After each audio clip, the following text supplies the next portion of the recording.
Buenos dias from the newest Dia de Muertos tradition in Mexico City. A tradition so big, so wild, that it could only be started by Bond. James Bond. I know it sounds too far-fetched to be true, but this massive Dia de Muertos parade did not exist before the James Bond movie SPECTRE came out in 2015. The movie opens with, of course, James Bond chasing a villain through the Dia de Muertos parade in Mexico City.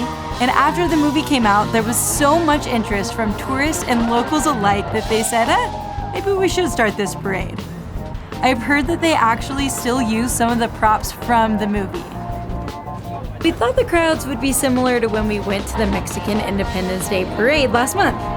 But this has to be at least 3 times the size. There's no way even James Bond could have run through this crowd chasing after a villain. This parade is super organized and has 4 different parts, starting with Tenochtitlan, Heart of Mexico.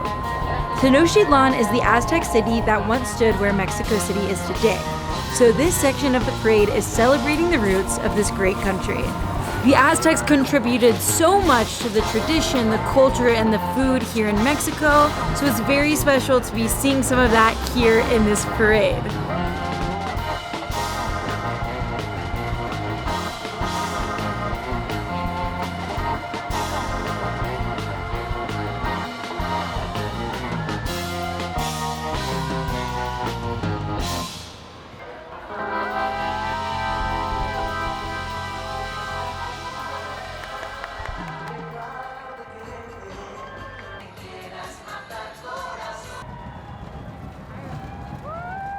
This float celebrates that Dante's Divine Comedy was written 700 years ago.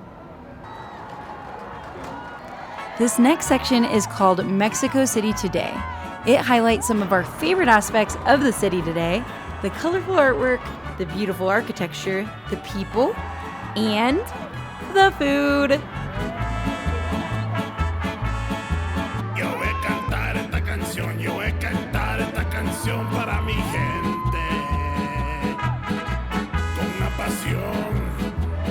Con una pasión tan fuerte. Ay, ay, ay, ay. Ahora sigo cantando y sigo gozando. Yo sigo cantando y sigo gozando.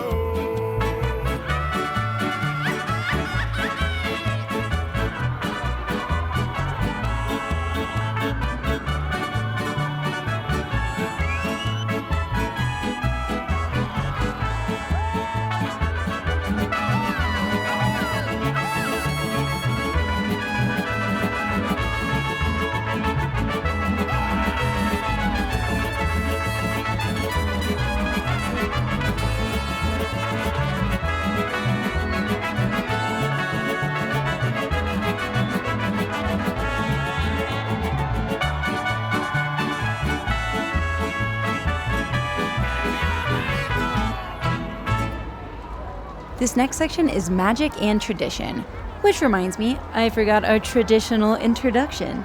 We're MADison and iVEN, a wife and a husband following the MADison adventures on our hearts, starting businesses, traveling full-time, and we are so excited to be following this madventure, sharing this magical tradition with you today.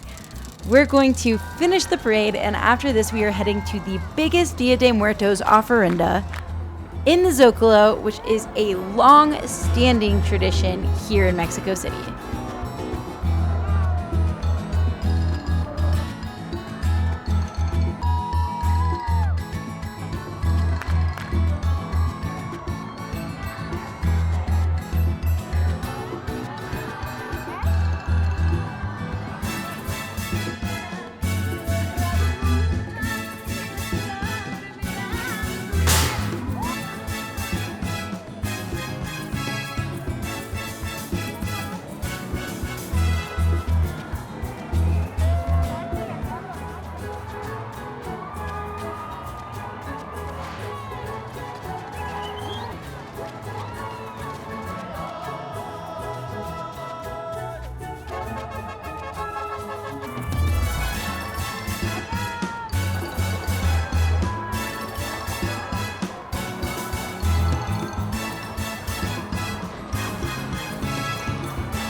This final section is called Celebrate Life, and it is a great reminder that life is one big, weird, crazy party.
If you've seen Coco, you might recognize these alebrijes, spirit guides that are with you both in life and death.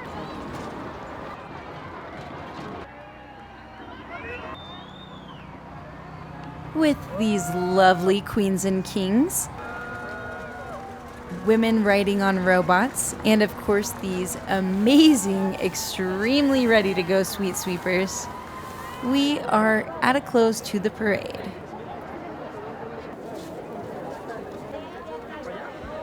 Now it's time to fight the crowds towards the ZOCALO. Wait in the longest line we've ever waited in for tacos. Ever. But they are our absolute favorites. And now to the Mega Ofrenda. This year's Mega Ofrenda theme will be a tribute to the victims of the pandemic. It's also celebrating Mexico City's 16 neighborhoods and several states from around the country.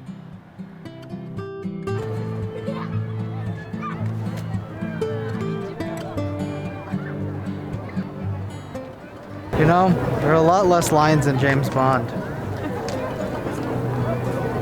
In all seriousness, though, it is quite crowded, but that is because this is so special, and we feel incredibly lucky to be getting to experience it.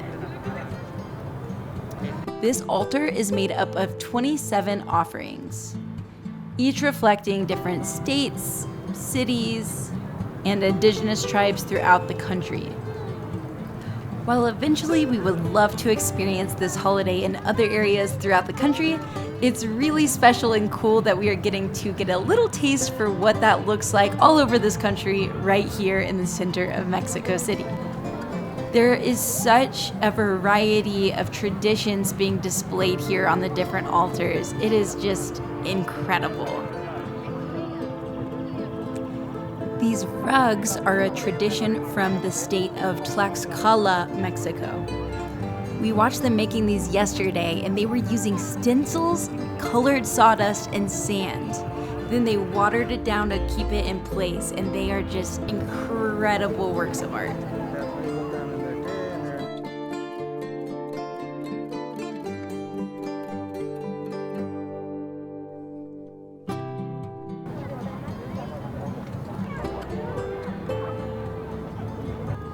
If you caught our altar video from last week, we're seeing a lot of those same elements here.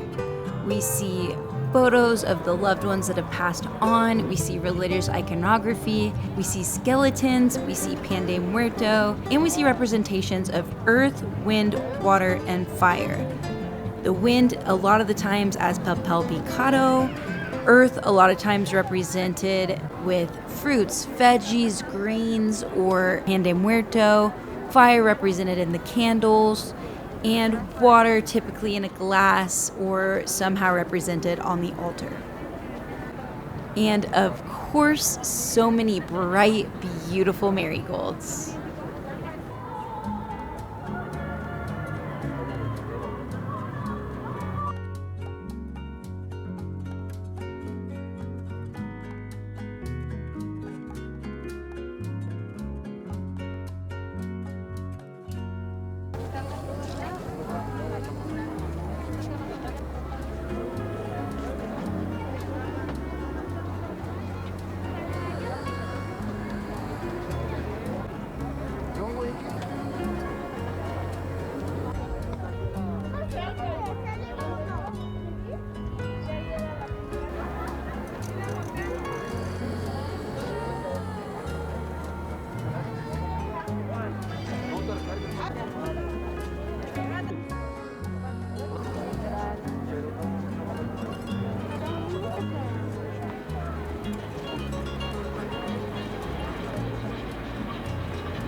I just can't get over how wonderful the blend of respect and honor and celebration and joy over a subject like death, something that's usually looked at with pain, fear, sadness.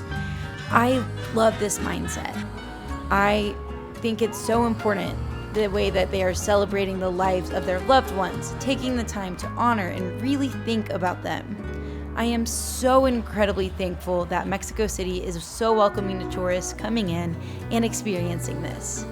We have one more Dia de Muertos video to come, and it without a doubt is one of the most special, wonderful experiences of my entire life. So please hit that subscribe button, hit that like button, join us on the next one, and remember until then to follow the maddest adventures on your heart. Ours brought us here, and I could not be more grateful. So live your own mad adventure, and we'll see you on the next one.